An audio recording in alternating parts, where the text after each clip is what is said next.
Welcome back to That Dad Guy. It's once again time for Stamp of the Month. That's my monthly collaboration with Snailmail with Smokey. You want to make sure you subscribe to his channel as well. And what we do is we do a collab. Every month we try to come up with something quirky, some new way of telling a story about stamps. Inaffordable collecting item stamps. We want to make it fun for everyone. We want to introduce maybe some stamps that you haven't seen before. Give you an idea of some of the fun history behind some of the stamps. A lot of the times we tell stories. Some of them are personal stories about our past. Some of them are quirky things that we made up. And stories is what we want to do today. What we've done is we've challenged each other. We said, pick out 4 stamps. Then start a story about those stamps. Not a real story, but a fictional story you can imagine based on the image on the stamp. And then stop. The other person will then finish the story, not knowing how it began. And we're going to see how this works. So I've picked out 4 stamps. I'm going to show you the stamp. I'm going to start to explain the story that I think goes behind that stamp, the lie, if you will, because it's not real. I haven't researched the stamp to find out exactly why. You can do that yourself and find out why that stamp is the way it is. We wanted to come up with a fun way to explain why we think that stamp might be. And there's an underlying theme throughout that you guys can try to guess. That might be the hard part, but it was the fun part for us to know that there was a little secret behind what we were doing. So, make sure you like, you subscribe, you leave positive comments, you share with other people, you put the notification bell on so you don't miss out on anything, and do it for both That Dad Guy, me, and Snail Mail with Smokey. Because you're going to see him finish my stories in this video, I'm going to finish his stories in his videos. So if you like the quirkiness that I bring to a channel and the quirkiness he brings, we meld them together. So thank you so much for watching, and let's get this underway. This first stamp is from a series of 4 stamps, actually, from Papua New Guinea. It's Scott number 707, and it's for International Letter Writing Week. But why they chose this particular image was because of this young man. He is beyond incredible. At the age of 12 years old, Patrick is seen here writing a letter. Now, not just any letter, but a letter to go to medical school. At 10 years old, he showed an aptitude well beyond his years. He came from a village that was sorely lacking in medical assistance, and so he was able to do minor surgeries, if you will, on the locals that had run into encounters with wild animals and that had things like warts that needed to be removed. He knew the local medicines. He knew the plant life around that would help in ailments. And so at a young age, he was encouraged to apply to medical school. And that's the image that they're showing here on this stamp. Did he get in? Well, not right away. I mean, it is medical school after all. He still had to finish some other things, but he was admitted at a much younger age than many others of his peers, and he has gone on to become a renowned surgeon in his country. He has written papers on topics on how to cure or prevent diseases, what sort of sterilization that you can use for instruments in an area that does not have a complete hospital. This young man has gone on to do amazing things. As he sat at the desk and continued to write of the exploits of his dear friend, he couldn't help but be filled with a sense of pride. Although they had never met in person, he felt as if they were as close as brothers, and all of this because of the pages of letters that they had exchanged with one another over the years. While he could have never imagined that all of this time later, he would be recording the deeds of his longtime pen pal for such a prestigious publication as this, he always believed in the back of his mind that greatness was inevitable. He recalled reading in their very first letter about a theory that his friend had developed, a new way of treating the masses, he called it, one that would serve both the learned and unschooled, the young and the old, those with means and those with very little. The idea had all stemmed from the days of youth when his family would visit the nearby village. His father, being a doctor, made it a practice to give of his time and talent each month to travel to a less fortunate area and try to lift the spirits and well-being of those in need. When he inquired of his father why things were this way, his father's reply was, "Because, my dear boy, no one has come up with a better way yet." It was at that very moment that this young man decided in his heart and in his head that he would be the one to change everything. For the longest while, things remained the same until one day a letter slid through the letterbox of their home. It was addressed simply to the son of the doctor. As he opened it, the young man was mesmerized by what he read. "You don't know me," the letter said, "but I have seen you in my town on several occasions accompanying your father. I have heard you speak of wanting to improve conditions, but saying that you do not know where to start. Now, if I may be so bold as to offer a suggestion, why not start right here in our humble area? The need is great and the funds are few. I have taken it upon myself to try and remedy the latter. I'm happy to announce that I have begun a funding campaign. For what, you might ask? Well, I'm not even sure what to call it, but please find enclosed the first installment to fund your work and to make your dream a reality. I look forward to hearing from you soon." The letter was signed, the banker's son. So thus it began. A visionary and an investor, each looking to bring light into the coldest and darkest places on the planet. For years, they would exchange letters. More funds would appear, and in return, more research and ideas would flow. Until one day, there it was, standing in all of its brilliant glory, the first of its kind, but not the last by any means, a place of healing and hope. And as the doors of that beautiful building were opened and the crowds filed in, each passed a sign that read, "Welcome, all who enter. May you find health, peace, and rest." The quote was simply signed, "The sons of the doctor and the banker." My second stamp choice is this one from Uruguay. Came out in 1999. It's got number 1821. It has a value of 7 pesos. And it shows 2 older people welcoming 2 happy younger people with a globe in the background. It was a winner for an older person's design. That was the statement on the stamp. But the story behind it is oh so much more. You can see this 2 older couples, maybe bundled up a little bit, maybe in disguise, if you would, playing a part. Well, this is to represent Franco and Sofia.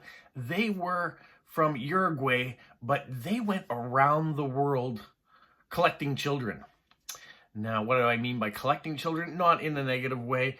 These children were abducted or taken away from their families. And Franco and Sofia went on an international mission to collect lost children. They infiltrated different organizations from around the world by putting on different disguises, playing the parts of different people, and sometimes they masked themselves as buyers or people that were going to adopt, but in reality what they were doing was trying to reunite children to their parents. They ran into a few issues in certain countries where their stories really were put into question, and they tried to get out in some amazing heroic fashions, and some of these are as follows. Their first instinct was to try and disguise themselves. And what better way to do so than as the characters that they had created in their own minds? So the first man took some old clothes from the trunk in the corner of the room. He began to make rips and tears in them. Then he ran outside and speared mud from the alley on the garments before he placed them on his body.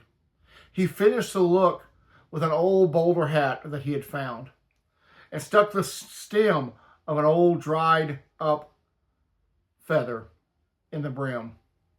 As he looked in the mirror, he saw not his image, but that of old Mr. Thompson, widower and former owner of the town garage. Mr. Thompson spent his days sitting on a bench across from the garage, watching the new autos fill up with fuel. Next, a young lady put on the most exquisite of dresses. Then she painted her face with powder and rouge. Her lips she painted with a dark pink to match the shoes and dress that she wore. She was now no longer a wanted lady, but instead Miss Amelia Dawn Parker, heiress of the Parker furniture fortune. The last two completed the disguise by taking the form of Rob and Bob, twins who wore matching coat and tails and performed magic tricks in the street for spare change. These disguises allowed them to cross the border undetected. But trouble was fast approaching as a government official recognized their costumes from their now infamous legends. "What do we do now?" they said to one another. "We still have 2 borders to cross until we are safely back home. If we can't fool them by being someone else, then let's cross the border by being ourselves," one of them said to the group. "Don't be ridiculous," his companion said. "They're looking for us." "No, my dear friend. They're looking for people in costume that appear to be hiding something. They're looking for a group, but we will hide in plain sight." Now, this time the danger was real, not like in the volumes they had written with the turn of a page, all conflict would be resolved. This could cost them their freedom or even their lives. So everything had to be perfect. All night preparations were made, and in the morning they made their move. Each member of the society dressed in their best. As they headed to the door, their leader spoke. "Remember, they're looking for us. Not you, not me, but us. So each of us will go in different directions and cross the border at different points. And when asked about your purpose for being, your purpose for visiting the land, just simply say education and move on. Now, if all goes to plan, we'll meet at the safe house 2 miles from the last border in 2 days' time. Godspeed." Now, I bet you're wondering, did their plan work? Well, I'm happy to report that it did. But the most impressive part of the story has yet to be told. Because once at the safe house, they concocted such a perfect plan that it will be remembered as the greatest act of heroism ever undertaken. Or yet it would have if it had ever been revealed. See, I'm afraid that if you're looking for me to offer the solution to you, then you're going to be sadly disappointed because I cannot. What I can tell you is that if you know the right book to grab, if you know the correct page to turn to, then there upon those pages will be a story so remarkable that you will swear to yourself it could only appear in a fairy tale. But in reality, in reality, that fairy tale is true. So when you read the final words of the story, you will have heard of their bravery and valor for yourself. And you will know beyond a shadow of a doubt that yes, they lived happily ever after. This third stamp comes from Mayotte. If you're not familiar with Mayotte, it's a French colony just off of Madagascar near Mozambique. And this stamp came out in 1998. It is Scott number 105. It's called Children's Carnival. Now, the image you see on it are some clowns and maybe some people that look like they're dressed up. It's kind of a festive-looking event. Well, it depicts a really, really old tradition in Mayotte. And yes, it is a carnival that takes place. That's nothing new, nothing outrageous to say. People dress up in masks. That's nothing new when it comes to carnivals. People dress as clowns, which some people like and some people don't like. But the end game of it is to try to track down two of the children.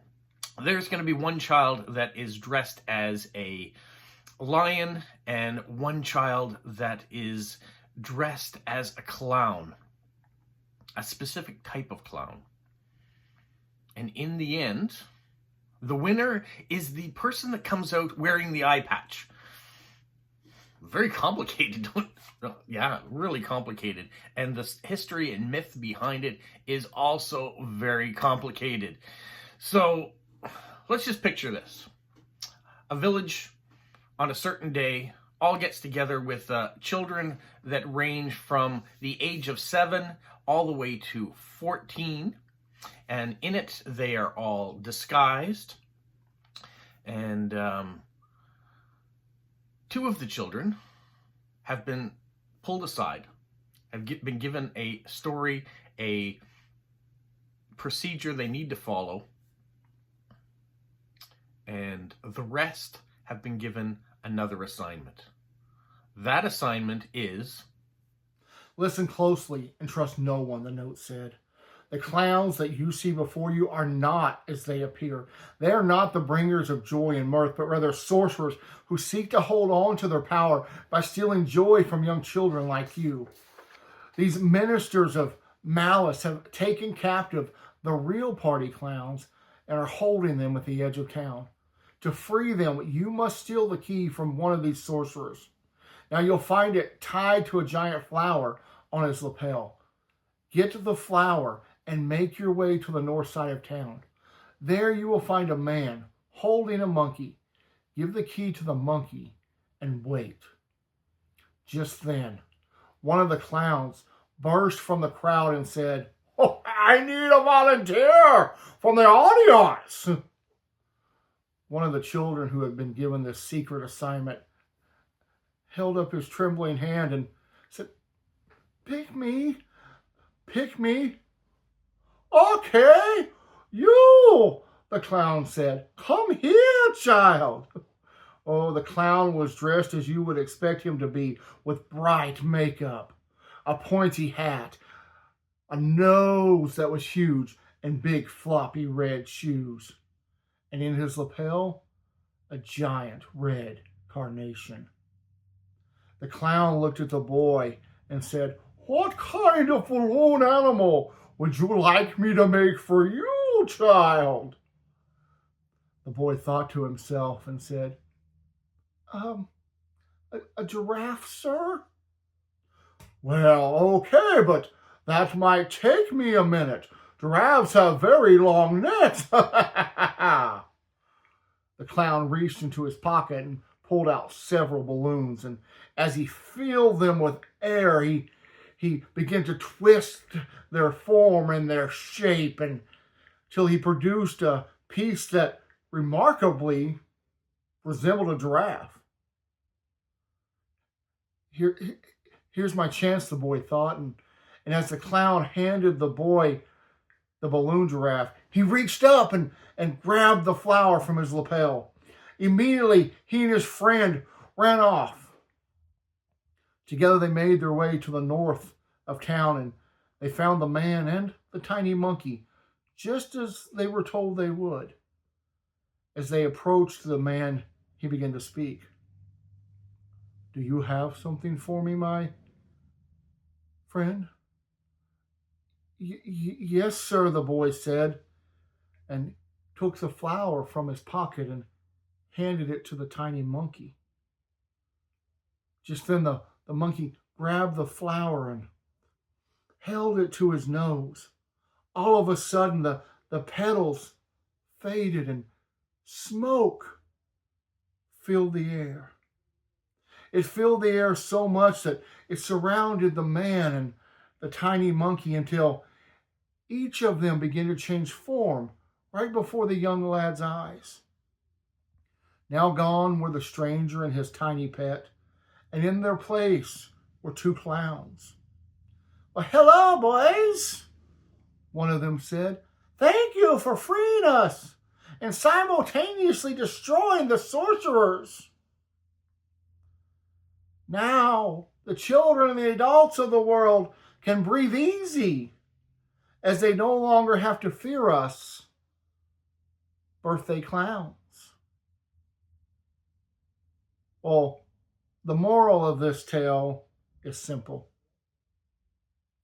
Always remember, clowns are friends. They are not scary, mean sorcerers who make us have nightmares and cause us to run away in fear. They're friends. The final stamp I have to show you is this one. It is from 1985, Hungary, Scott number 2961. It's called Use Caroling, or at least that's what it shows. It shows 3 use on the stamp. Nice Christmas stamp. It's worth 2 forint. And you might think this is pretty simple. It's just an everyday Christmas stamp. Someone came up with the idea. But nay, that is not all that's behind this stamp. You might also see, well, it's three kids doing it, like the 3 wise men. Maybe, but why is one holding a church and the other 2 have staffs? Do you normally carry sticks when you go out caroling? Oh, they're walking sticks. That's what you think they are? They're not walking sticks. Why does he have the little church? What are these 3 kids up to? Use caroling in Hungary. What kind of tradition is this showing at Christmas time? We might impose what we think as a tradition from our country and impose it on the practices of things in Hungary. And you might be very, very wrong into why these kids are holding sticks. What's the church all about?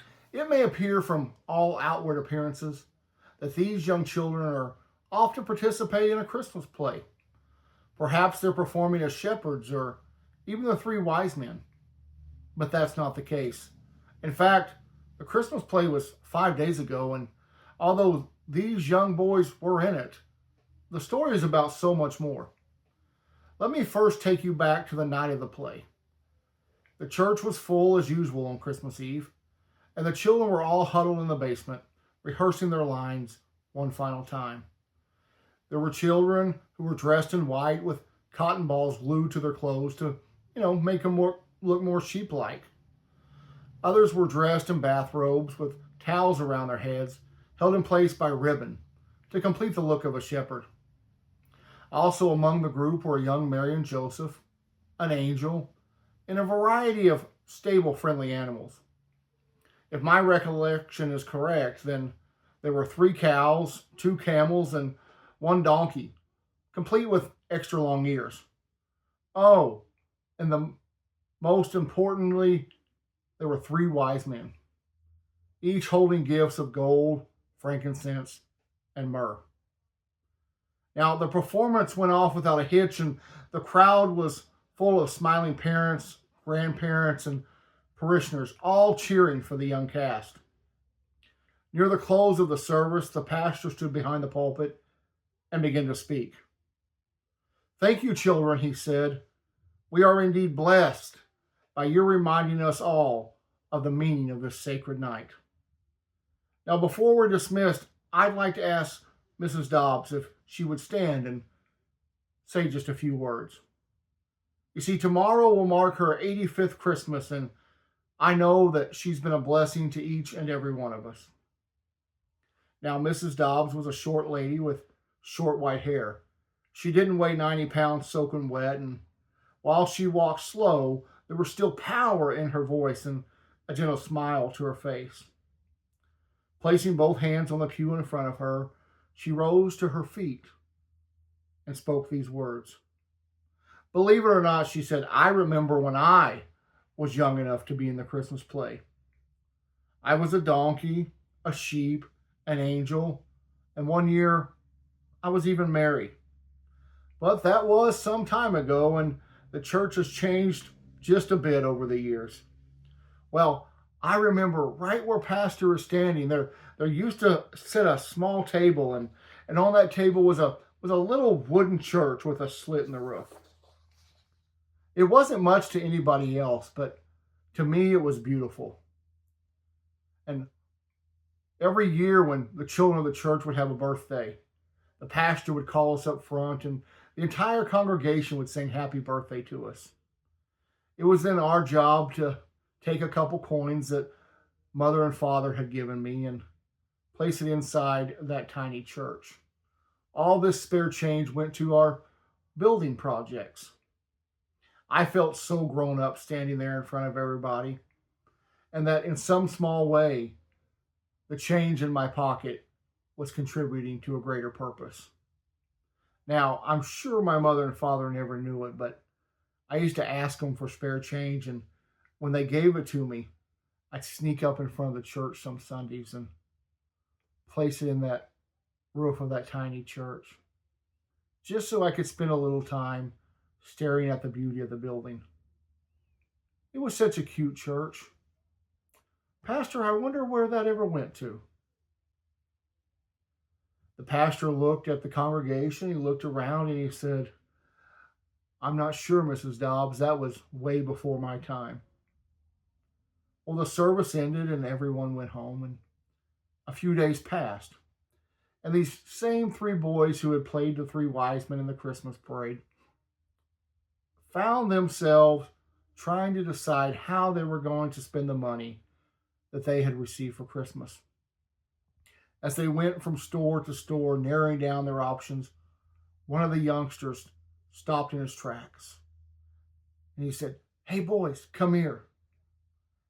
In front of them was a little wooden church with a hole in the roof. Look, he said, it's Mrs. Dobbs' church. So my dear friends, the photo you see of these three young children, these are three very young wise men who spent their Christmas money to buy a little church with a hole in the roof. And now they're out to deliver it to a very special lady who's celebrating her 85th Christmas. One last thing before we go. After buying the church, the boys had a couple of coins left over. And like Mrs. Dobbs had done years before, they dropped them in the roof of that old church. Well, Smokey, those were definitely interesting stories that you added to my stamps. Did they match completely? No, but we never knew that we always knew that they weren't going to. We are both different storytellers, and without knowing what I started to say, it's very hard to stay on topic and to continue. To get some of the similarities was amazing. All right, now let me show a little bit of insight in behind. So why did I pick the 4 stamps that I picked? Well, the first one was that stamp from 1989. It came from the International Letter Writing Week. It showed a little boy writing a stamp, or writing a letter. That's how Smokey and I kind of met. He messaged me about YouTube, and he was going to start up a channel, and so I was happy enough to be his first subscriber, and we got talking about post-crossing and stamps. He sent a letter to me, I sent a letter to him, and so that's how our friendship began. And so I thought, kind of an appropriate stamp to have on there. The next stamp that I had was that Uruguay 1999 stamp that showed an older couple, 2 kids having fun, and I thought, family, it is a bond that we both have. He has 2 daughters. I have a daughter and a son, so 2 kids in each of our families, and it means a lot to both of us. So I thought, that's a nice stamp to pick as well.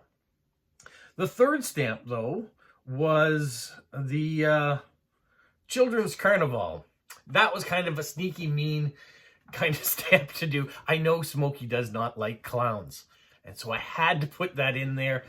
Clowns are festive. Most people find them amusing. But there are a select few that really do not like clowns, and Smokey's one of them. So a bit mean, I put a stamp in there that had a clown on it, but that was kind of my own entertainment. The last stamp that I picked was from Hungary. It showed the 3 children that were Christmas caroling. Christmas is Smokey's favorite holiday. Religion means so much, and him as a pastor, and so caroling and the music and the food that goes along with Christmas time. I thought, what a great stamp for Smokey. So have you guessed why I picked these 4 stamps? What the connection is all the way through? Well, maybe stay tuned and find out exactly what's going on. And for the rest of you, have a magical week. What, Polo? You say like, subscribe, share, and tell all your friends. Who's a good boy? Who's a good boy? Bye. As this is April's Stamp versus Stamp, Smokey's birthday is April 16th. And so I wanted to pick stamps that had themes that were reminded me of Smokey, reminded me of birthdays and celebrations. And so each one of these stamps does that for me. Whether it is something directly for Smokey or something that is directly for birthdays and celebrations or family getting together, that's what all these stamps were all about. Happy birthday, Smokey.